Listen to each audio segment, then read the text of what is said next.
I remind myself I'm Rutkaukas, and I was a speaker in the morning, and now I'll lead a panel discussion, the first one today.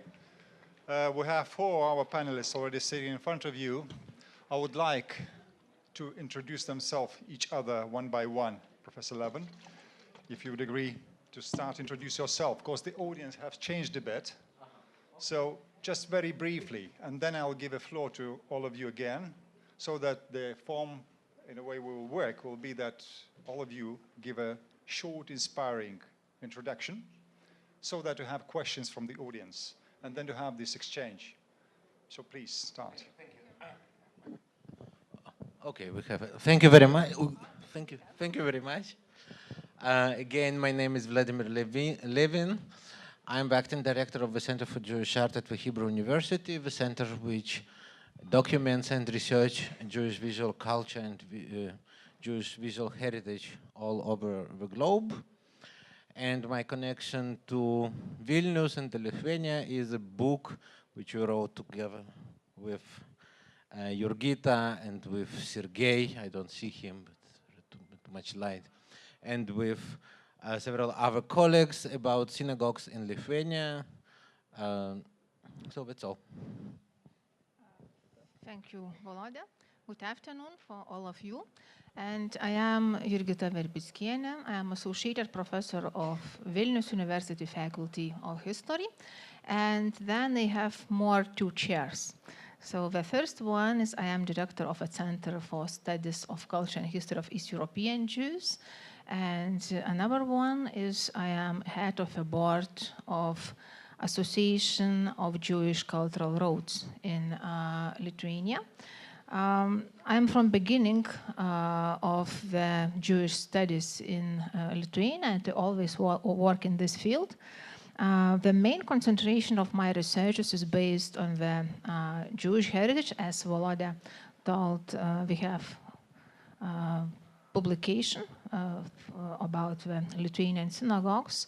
And my focus is the history of the Jews in the Grand Duchy of Lithuania, then the historical demography of the Jewish community in Lithuania, mostly in the Grand Duchy of Lithuania. And now I am focused on the socio-economical impact of the Jewish community in the different times. I am author or co-author of several books and several, in my understanding, important articles. Thank you.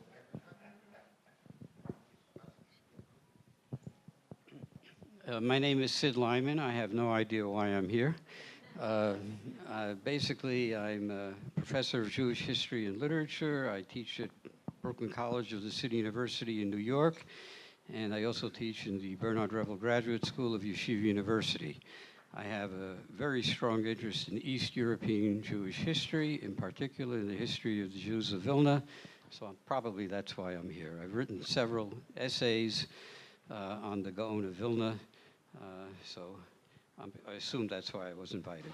Anyway, it's a great honor to be sitting with these very distinguished people. Thank you. Good afternoon. I am Rimvydas Laužikas from Department of Museology at Vilnius University Faculty of Communication. And my scholarly interests are connected with communication of cultural heritage from, and about using of digital technologies in communication of cultural heritage.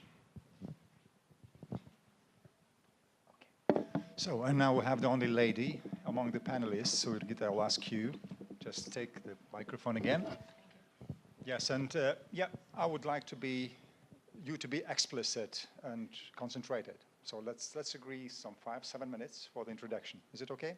It's okay. Fine. Thank you very much. And before we're coming in this round table and try to think about the Great Synagogue and about the meaning of its place, and try to formulate several questions which are, in my understanding, important for our discussion and even for the understanding of the place of this important building, of this important symbol. And I think that contemporary situation in the presentation of the Jewish heritage in Lithuania is quite unique and very good. So we have very specific situation, and it's the best situation even in the Lithuanian history.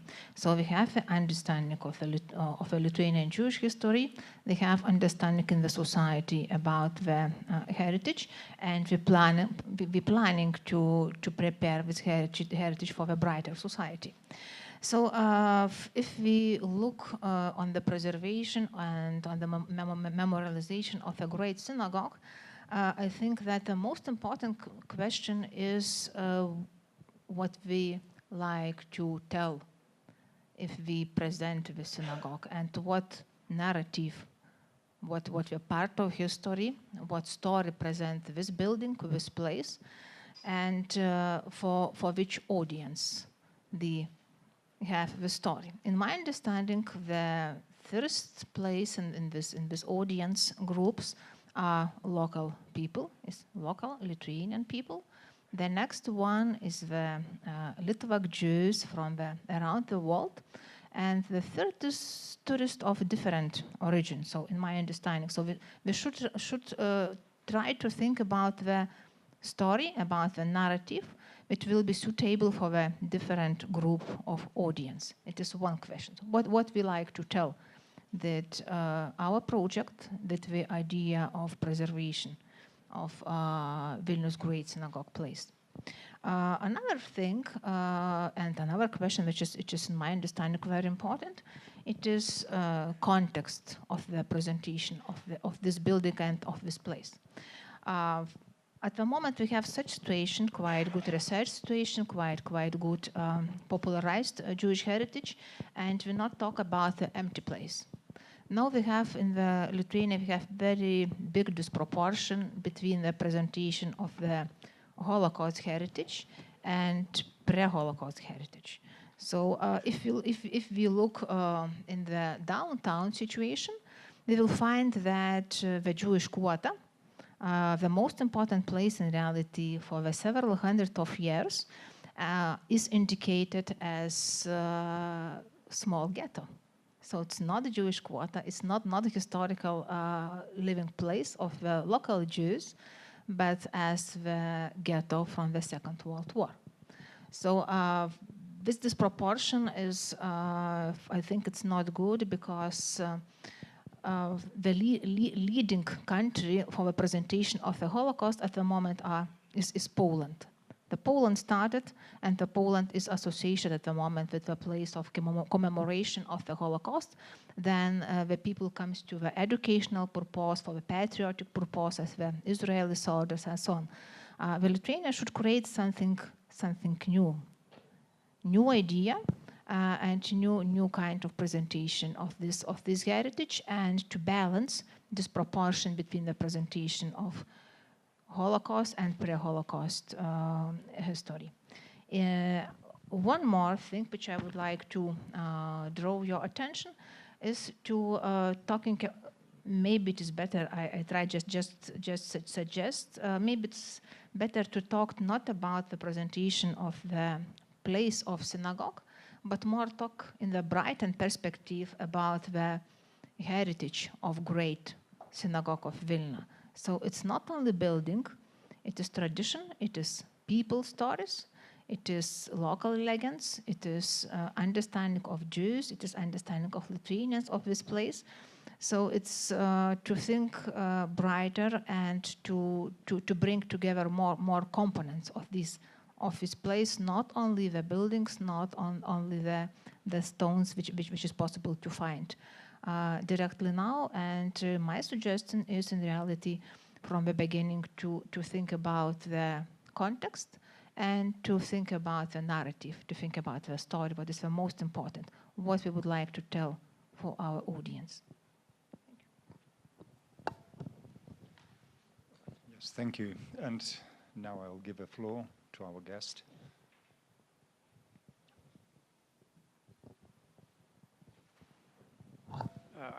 I couldn't agree more with what was just said. I only was able to attend this afternoon session, so I hope nothing I say is simply repeating what was said earlier this morning. But The thought that I would want to mention to everyone here is when we think about how we want to remember the Great Synagogue, it wasn't only famous because of its architecture.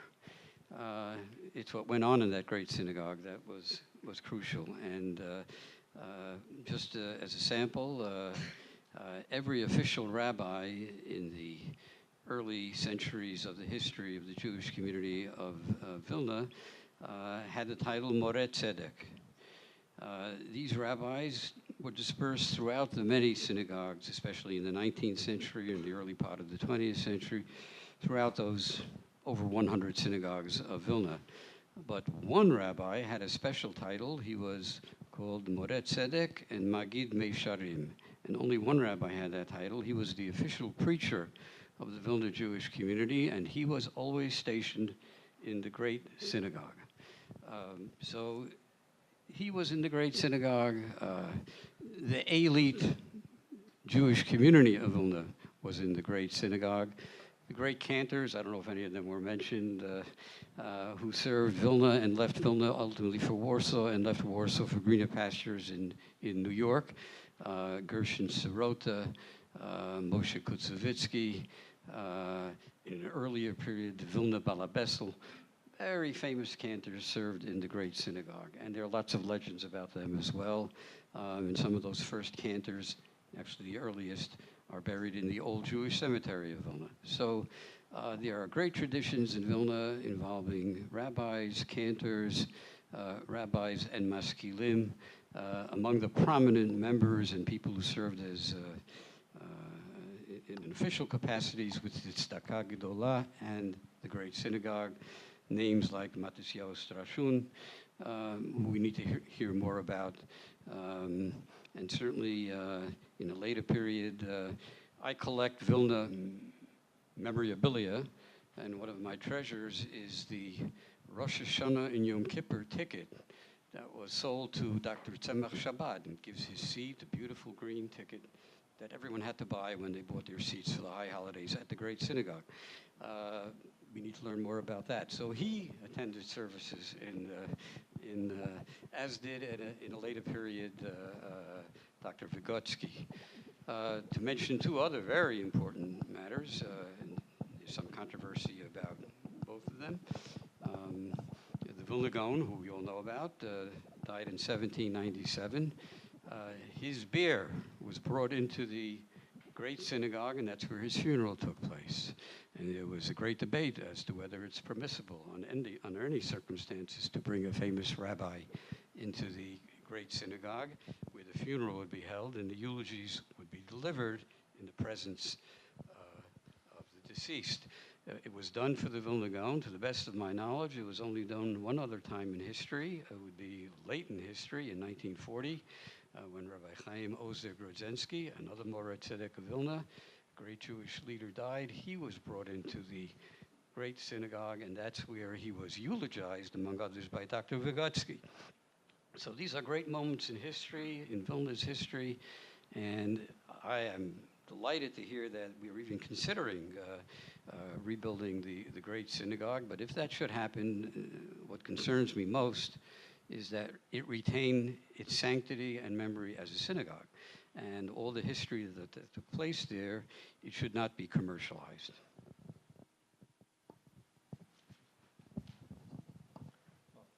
We'll use my microphone.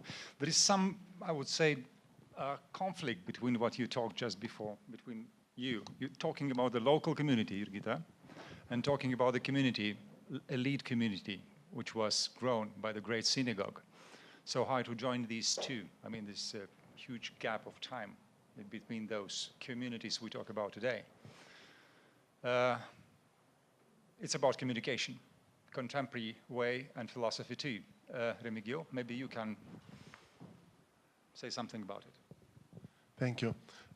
I think that when we talk about communication of cultural heritage, that four most important words is target audiences, it's stories or messages, it's medias and two first words are explained and mentioned by Jurgita. And I only want to add when we talk about target audiences, it's important to understand that we have different generations and we have gaps of generations. That when we talk about our audiences, we need to understand that we have, I don't know, X generation, Y and Z generations, and they are a little bit different. And when we plan our communication activities, we need to understand the differences between our target audiences. Another important thing is stories or messages, that what we want to say. And actually for great communication, we need the great stories.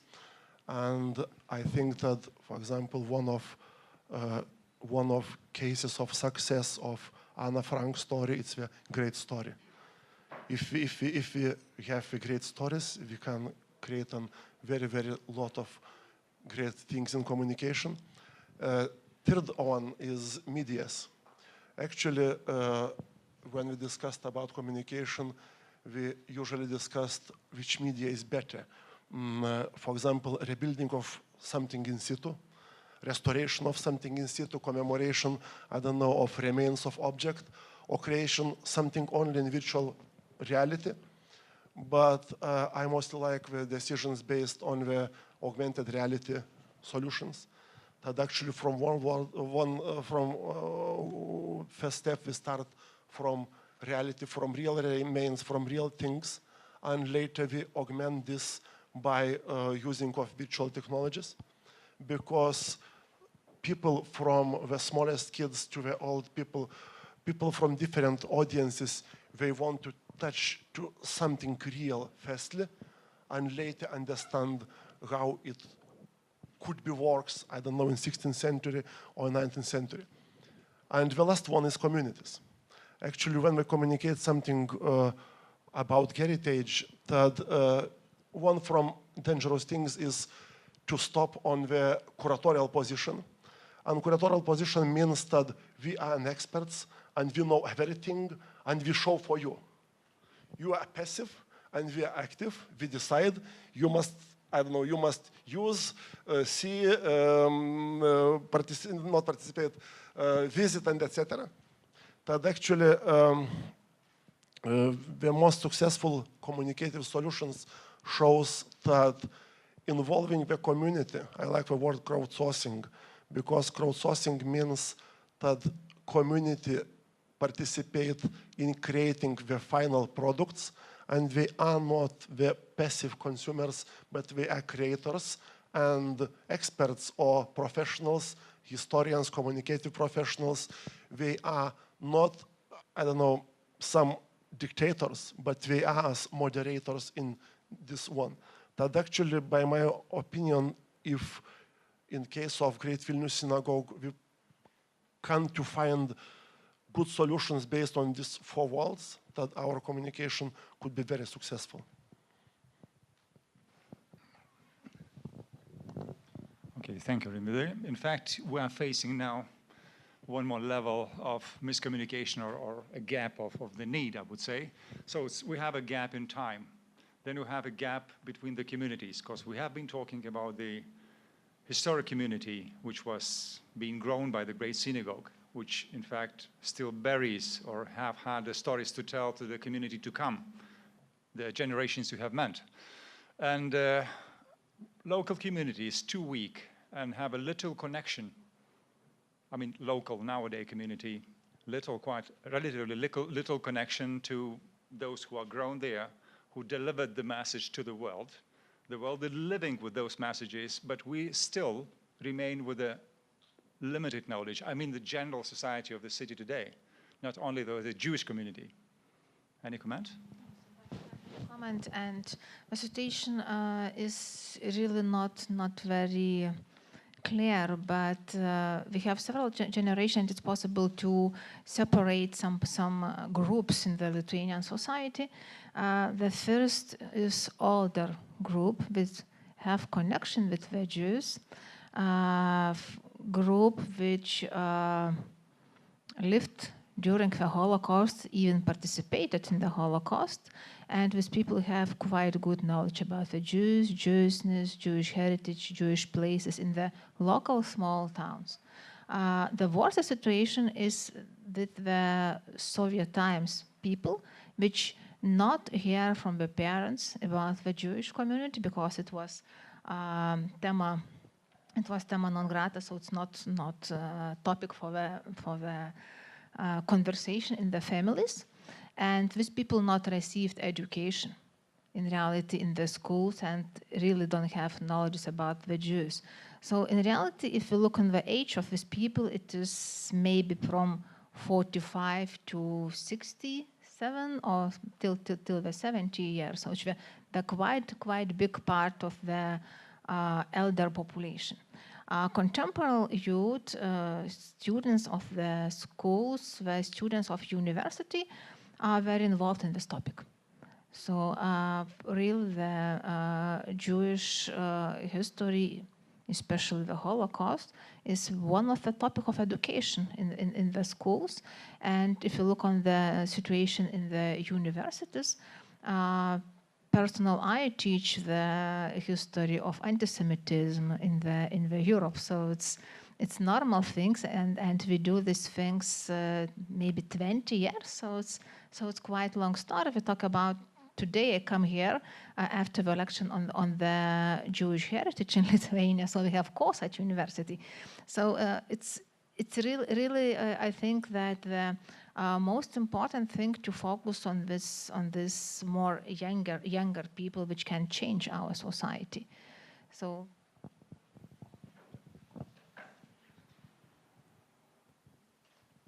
And actually, another important thing that usually when we create historical exhibitions and historical communication and heritage communication, we probe to show everything from the most possible oldest time to the contemporaneity.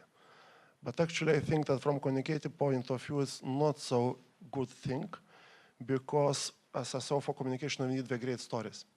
And actually, all history, all historical facts, all smallest points in long history, we cannot to be the great stories. For great communication, we need to collect cherries from a cake and based our communication and our messages on the cherries from a cake. Because contemporary people, they have very high possibilities to find the information. But we need to engage this and to put for this self-finding of information. So, Dr. Levin, do you have any ideas about the cherries? Yes, probably. Yeah, I agree completely with today we have, like Professor Braverman said, it's 2 minutes of attention maximum that we can give to certain problems, so that we need cherries. The problem with cherries is that we forget what is behind those cherries, and this is, in my view, is a challenge, because if you have only cherries, and where is the whole narrative? If somebody is interested, we are open to to information. We can find all the information, wrong and right one. If you go, we Google today. Everybody Googles. If you Google a photograph, for instance, you Google photograph of Great Synagogue, you will find in the Google search the photographs of real Great Synagogue and some unrelated photographs, but only with knowledge you can understand that it's not part of the story, it's another story. So this is the challenge, where how we sell it, we present it good, but we're not losing the historical, I don't dare to say truth, but historical narrative which we create about this place. And our session is titled, what message does the Great Vilna Synagogue convey to the world? I don't know to answer this question, but I think that the majority of things that I could say, I said already in this morning, but I would like to stress a couple of points, maybe not very interconnected points. But the point which Professor Landsbergis pointed to, and Sergei Kravtsov tried at the end of his presentation to touch it. But destruction is the part of the story. And it's very important. We are not recreating something that was somehow disappearing. We don't know why. We exactly know why it disappeared, and it's part of this story. And so I don't think that there is a possibility or any rationale behind rebuilding a great synagogue and making it synagogue again. There will be no Vilna Gaon again, and no Khaimovich Gradzensky anymore. And there will be no community to pray. So we don't speak about I think we don't speak about rebuilding of the synagogue or the establishment. We speak about commemoration of the synagogue. And the story, the Holocaust is very exceptional event in human history, but it's part of Jewish history, and it's part of non-Jewish history. It's part of human history. So it should take its place, rightful place, even also in the narrative we would like to present, and we like to show it. And the last, when we go, we used to speak, this is Jewish heritage. I'm heading the institution which deals with Jewish visual heritage. And the first thing we usually say, that there is no special Jewish visual heritage. It's influenced by the local visual patterns. It's part of local culture of the specific place and specific time. It's changed in geography and in chronology. So I think that we shouldn't speak about specific Jewish heritage. It's a heritage of the people who live in this place. And this is maybe the message which this synagogue or its place or commemoration of this place can convey to the world, but it is not Jewish heritage. The Jews who built it died in the 17th century, and they died again in the 18th century, and in the 19th century, and in the 20th century. But we deal with heritage which belongs to the whole people of Vilnius who lives here today, and who is going to visit this place or to pass by this place. And the last point what I would like to stress is that now we have a unique possibility. When I started to deal with synagogues in Lithuania, okay, there is a lot of pictures of great synagogue. I think it's the most photographed synagogue in the world, in its glory and its destruction. So, okay, and we have a place. So pictures are separately, places separately. Now we have archaeological excavations, and I think that the whole story of commemoration should start and with full excavations of the synagogue and of the synagogue compound. And it's very important that it's not the synagogue which stood in a desert alone. It's a synagogue which stood in the city, but inside the city it stood as a part of a complex. So whatever could be excavated and exposed, this we should start with this, and what John Zalkin is doing, and what the Vilnius archaeologist Bubonis made before John is very important, because it converts something that it's imagined, it's photographed, it's something that was photographed and doesn't exist anymore, converts it into a tangible thing which we can touch, and this maybe the touch should be the peanuts on the cake. The physical touch, the possibility to touch something that does not exist anymore. Thank you. Any more comments from the panelists?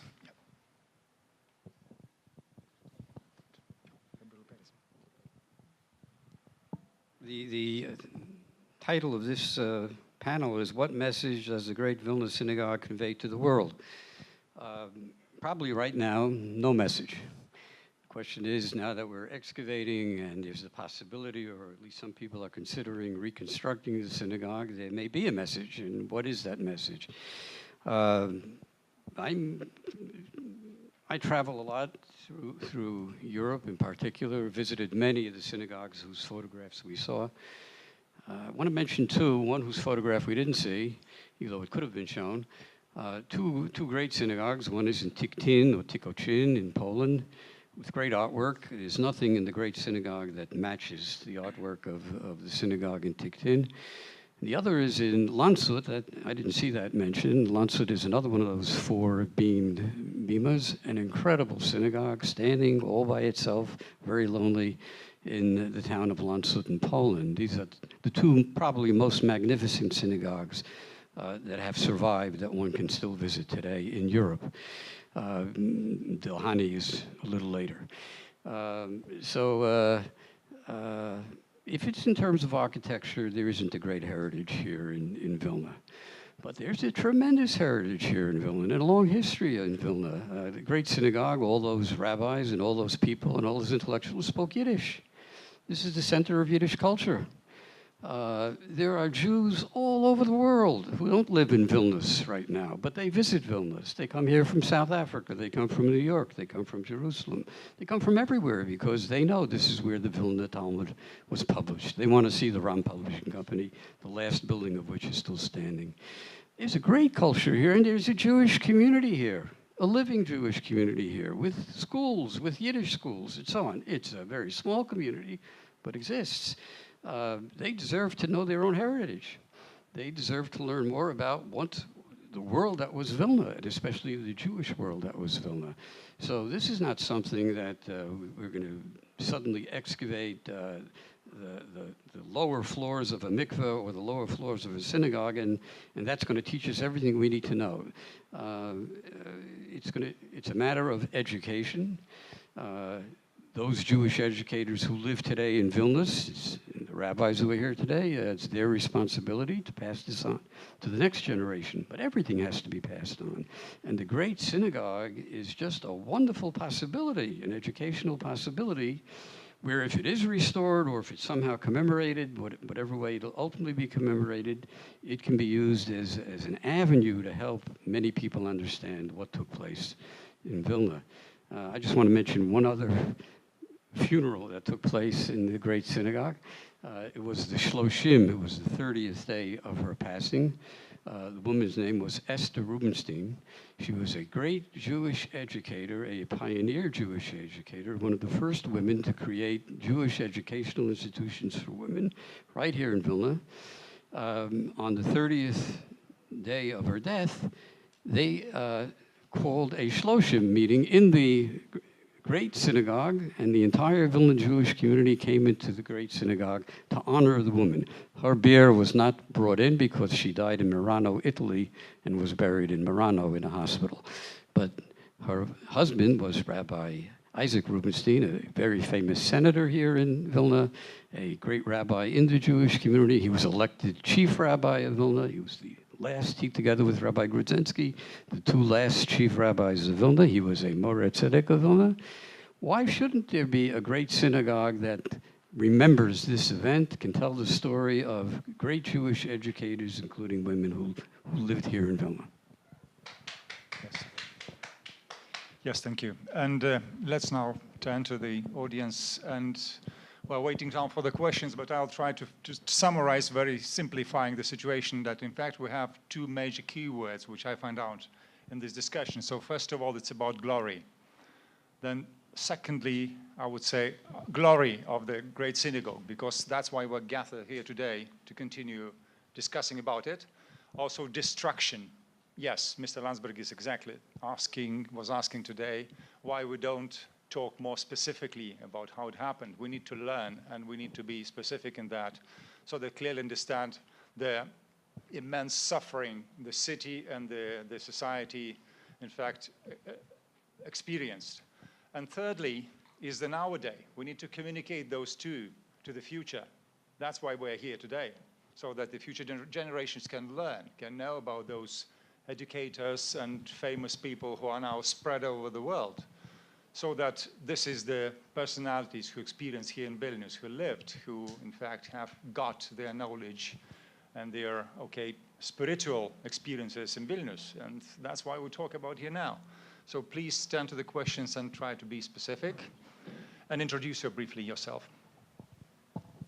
My name is Andrius Kulikauskas, a colleague of Professor Dovid Katz at Vilnius Gediminas Technical University. And I think the message is very clear, that Litvaks from around the world have an undying love for Lithuania.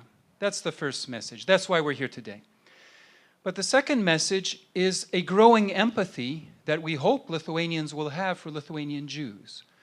And to make that clear, that's a growing empathy from the perpetrator's point of view. So I'll list two famous, they should be famous as perpetrators, they're certainly famous individuals. Algirdas Julius Greimas is a famous semiotician, and Jonas Mekas is a famous avant-garde filmmaker. When they were young men, Algirdas Julius Greimas was in Šiauliai after having given speeches in favor of Lithuania joining the Soviet Union, but his father was deported, arrested. He became an editor of an anti-Semitic newspaper as a 23-year-old, after which thousands of Jews were killed in Šiauliai.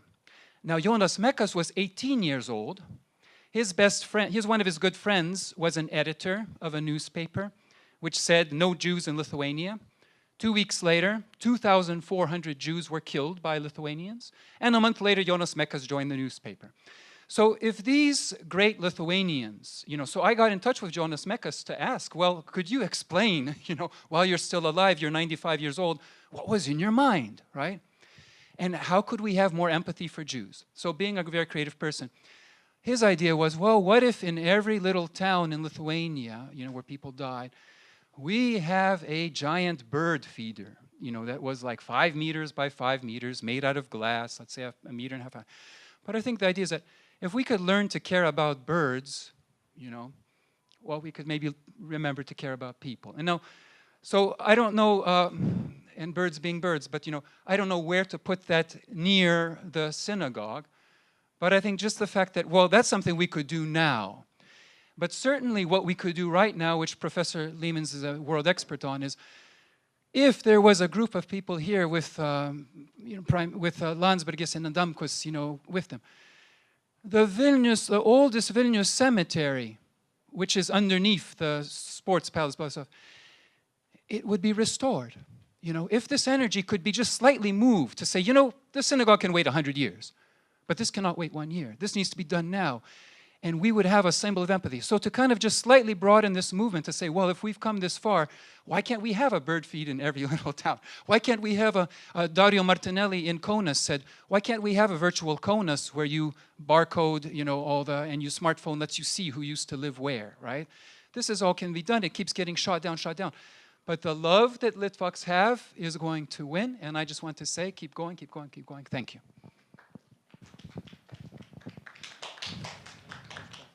Yes, thank you. I'm not sure whether we are able and whether we need to expand the subject of our discussion towards the cemeteries. It is very important, undoubtedly, but still, the theme of this discussion is still about the Great Synagogue.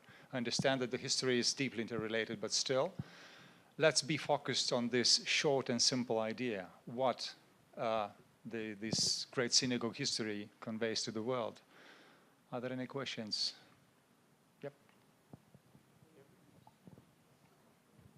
Well, just two comments or questions, and this is different from what I'll speak about tomorrow.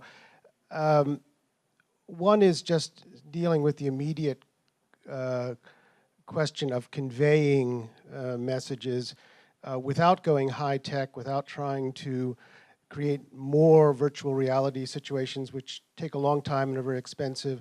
I'm embarrassed every time I come to Vilnius that even the most rudimentary signage is not near the site. And if we're talking a 5-year period of excavation, we're talking a long time going forward with the revealing and the preservation. To me, in 1 year, you could have a fence, a perimeter fence, with short narratives which would tell some of these stories and illuminate some of these individuals and begin this dialogue with the community to tell some of the stories that are there. This doesn't have to be push button, it doesn't have to be video screens, just simple, you now have very high-tech composite signage with veneers with 20-year guarantees. I've done this in the United States. We've set up heritage trails in many places. It's low cost and it's highly effective. And then you can take the same signs and the same text and just put them online and people can see them around the world. I'll show a few examples for archaeological sites tomorrow, but this is something that is so simple, and yet year after year we just have that one sign which doesn't even face the street. So as you walk up the street, you don't see it. All you see is a map of Vilnius. You have to walk around. So that's one thing, something that could be done quickly and cheaply, and it could be temporary. You could take it down in 5 years, but it would serve the purpose. And then the other thing is about the stories. I think we're really talking about multiple narratives. There's no limit to the number of narratives that can be told if there are researchers to provide the valuable information. And you need the buttons, you need the cherries to lead people deeper and deeper, or like the breadcrumbs with Hansel and Gretel into the woods. But you start with something easy and then you take them a little further. And the more narratives you have, the more audiences you can reach. And again, this is something we're working on, a Litvak project in Burlington, Vermont, which is doing just that. And we're working on about 10 narratives, taking one object, a mural that was painted by a Litvak artist who came to America, but we're using that to tell lots of things. There are 100 or 1,000 stories, as you know, that could be told from the Great Synagogue. So whatever the structure, the physical or the figural structure that is created, that becomes the framework on which you can, or the scaffolding on which you can hang all these other stories and narratives. Thank you for your patience. Yes, thank you. Could you please introduce yourself, of course, the audience? Sam Gruber from the United States. Thank you very much. A very nice and simple proposal. It's very fair, I agree. And we have an advisor to the mayor, so hopefully we'll afford to do something, maybe in a year or maybe sooner. It's easy, because we have been doing that earlier in some cases of a city redevelopment and conservation. Thank you. Are there any more questions? There was a question here and then at the end of it. Yeah, please. Lara Lampertiene, Vilnius.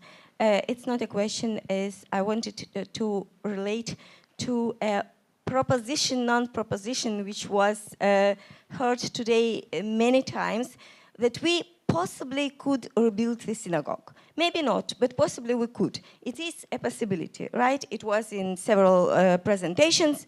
It was even proposed here as an alternative project. So what I wanted to say is, if it is a building, it should have content, not only messages, not only some, stories or something. It's a huge building which could be filled. And there are at least two possibilities: to make it a museum space or make it for other use. I will not discuss other use for that, because it just seems a bit absurd to rebuild the whole synagogue and to use it for any even very respectful, even cultural matter. It doesn't seem feasible or needed. Let's say it would be a museum. And here I wanted to just remind that the Holocaust and the Soviet period not only destroyed the buildings, but also took away tons of artifacts. And now we have a real problem of filling our existing museums. Of course, we could build something virtual, some kind of reality, some kind of narratives, or augmented reality, or something, but do we need that? And by saying that, I just don't, it's not my place, I'm not an expert, to say no building, no restoration. I just wanted for us, for the next of the part of the conference, this day and the second day, just to bear that in mind. Thank you very much. Thank you for your advanced proposal. In fact, we're not talking yet about the form, we're talking about the message and about hopefully about the content of it. So we're trying to fill with the cherries the message which we try to formulate without the ambition to have the final message. We are on the way doing it. Several of the greeters who wrote messages today for the meeting saying that hopefully this is just the beginning of our conversation and our attempt to join the efforts and capacities of our mental ideas to do something together. So are there any? Yes, there is one more question. Lady, a bit closer here. Hello, my name is Avery Gosfield, and I'm a bit prejudiced because I work in the field of early Jewish music and working on theatrical and performance projects that really go around specific subjects in Jewish history.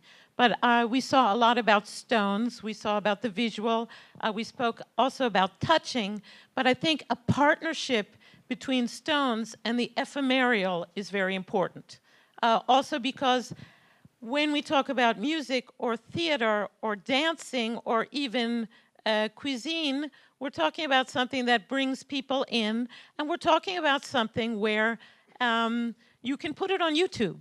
You know, these are things that you can put out to anyone or any age. And I think it's something we need to talk about also because in the arts and working in the Jewish arts, enormous progress has been made, so that if somebody says, well, let's do a musical program about the Vilna Gaon, it's possible. There's the kind of research that can do this, and I think that it's also, if you're talking about economics, this is something that will cost much, much less than rebuilding something, and it will bring public in. It's also on a commercial basis. This is something that a crowdfunding campaign can use. So I think it really is important to have some kind of a partnership between the other senses and vision and touch, between the ephemeral and what we're trying to rebuild. And it wasn't a question, it was a statement, but thank you. Okay. Yes, thank you. And there is one more at the very end. Ilya Lensky, director of the Museum Jews in Latvia. I have half comment, half question. So very name of our current discussion seems a bit strange, because what message can a synagogue convey? I mean, we can convey the story, we can convey the message.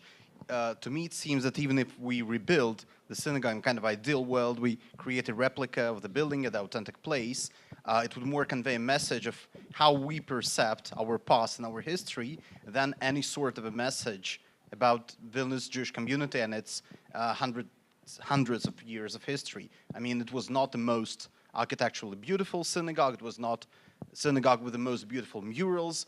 Any of the stories we can convey with other buildings that are surviving. But I think a very important question is how it interacts with the surrounding space. Because obviously the part which currently is taken by Vokiečių Street has been totally changed. We're speaking of a completely different space. And if we, in the middle of this very Soviet courtyard, suddenly construct a beautiful 17th century synagogue, it would look as something very strange. And again, more speaking of us than of Vilna Jewish community, we have an example of town of Pinchów in Poland, for example, where they have 16th century Renaissance synagogue in the middle of some totally communist landscape, which looks very weird. And so in this sense, maybe our Lithuanian colleagues can answer what are the ideas, how this space should interact with the history of post-Second World War, of communist Vilnius, of changes done by the communist authorities, because obviously there were ideas how Vilnius should look like, and this also corresponds to what we discussed about destruction of the synagogue. So this is also part of the history, and what is, we can also discuss, maybe not a very pleasant question, what was the position of different parts of the Jewish community in the late 40s and so on. Thank you. Yes, thank you. It's a question hopefully for tomorrow's discussion, because it's about the forms and about the context of the physical reconstruction or semi-reconstruction. But in principle, yeah, I'll just shortly, because it's about a very technical question. You too. All right, please. Thank you very much. Lithuanians and visitors of Vilnius can go to one place and to understand what could be happened if the synagogue will be reconstructed. It is the Palace of Grand Dukes in the middle of the city. What we have very good presentation of archaeological artifacts. So it's really brilliant made things. and imagination of the Grand Duke's palace. So in reality, it is not passed for the reconstruction or for the memorialization of the Great Synagogue, because as shown the excavation in the last few years, it is possible to find perimeter of the synagogue. It is possible to find the place of a rankodesh, bima, as well as excavation show they have mikvot. So if we try to build something on this territory, they destroy what we have. So it is the biggest problem. If we like not to destroy what we have, we should create some kind of buildings which will be in another perimeter. It's not exact synagogue perimeter. It will be in another form, and it will be not the Great Synagogue. It will be imitation. So in my understanding, the best possibility to memorialize this place is to show the real artifacts, to have the real archaeological excavation, then to have the conservation period, and any decision with the glass or some any things that to look on the real Great Synagogue on Vilnius, not for a build, but for pieces of the real Great Synagogue.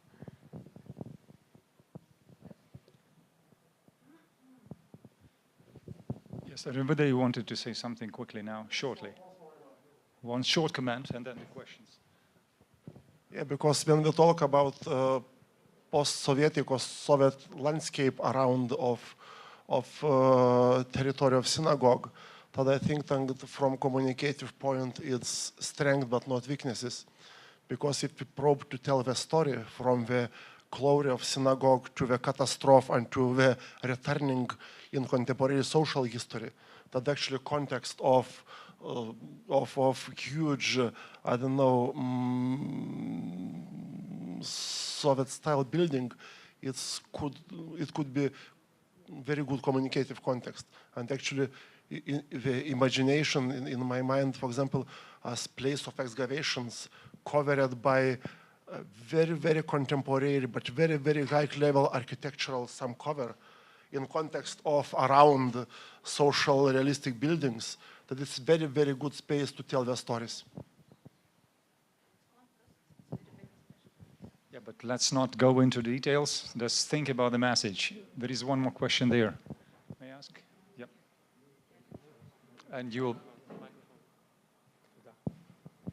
Why is the synagogue called the Great? Take your microphone closer, please, and introduce yourself. Why is the synagogue called the Great Synagogue? There's a story about Piotr the Tsar. The teacher is asking in class, a boy, why was he called Peter the Great? So he said he was very tall. It's not because of that reason that the synagogue was called the Great Synagogue, was it? Okay, this question was answered today by one of the speakers, so I'll not be repeating it. Yes, and there was one question, just, and then you. Okay. I can answer that. You mean about, okay, please. Yeah. Andrius Kulikauskas. So the riddle is, what is great? And of course, the message of the synagogue is God. And so the great thing is that we have people of different faiths who can pray to the same God. Now, you cannot make an ecumenical place out of the synagogue. That would be blasphemous. But if you want to relate it to the local people, there should be an ecumenical place, or there could be an ecumenical place near the synagogue. And I think that would be like a key to suggest, to say, how is it possible for us to pray to God, you know, for this undying love, for this empathy, for this unity or whatever? And so to use that idea of some kind of, and see, that way we don't have to disturb the synagogue for now. First, we try to focus on a place of prayer for all people nearby. It could be even the apartments, you know, apartment by apartment, apartment by apartment. People are able to have places to pray. And when those are available, then maybe the apartments can be removed someday. But I think that's what's needed, is prayer to God. All right, thank you. And could you please pass the microphone? There was a question at the end. Linas Vildžiūnas, a journalist and a member of non-existing now non-governmental organization House of Memory, Atminties namai. On my point of view, the problem is very sharp, very complicated, and it must be very precisely discussed. So I suppose that, yes, of course, all artifacts must be conservated, and the new form of commemoration must be done. But this commemoration is very important. First of all, of course, it's important for Jewish memory, but first of all, on my mind, it's important for Lithuanian society and for problem of moral responsibility of annihilation of Lithuanian Jews. So I imagine it as a big project and as a brangus, kaip pasakyt, expensive project, but it must be united with goodwill of Lithuanian society, of our government, which has not, didn't give the very clear answer about the moral responsibility of our society, with Vilnius town hall with Major, and of course, I, for example, had a vision 15 years ago, a monument, modern monument in perimeter of the Great Synagogue, with